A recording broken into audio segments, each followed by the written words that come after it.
અમુકની height ના પોકે ને અમર જેવું થાવું છે, બચારો ને બોલવાના નહીં ને બાપુ થાવું છે.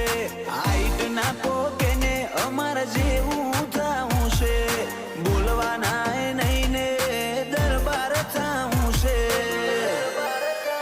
કિશન પીપળ જનો ટોપ આજ ક્રેજ મોશે, રાજધાની મોરોલા ને જોર શોર મોચાલે છે. ચમના મળે અમને આ હુકુમત, અમે એના હકદાર છીએ. હમ તેરે બિન ચમના મળે અમને આ હુકુમત, અમે એના હકદાર છીએ.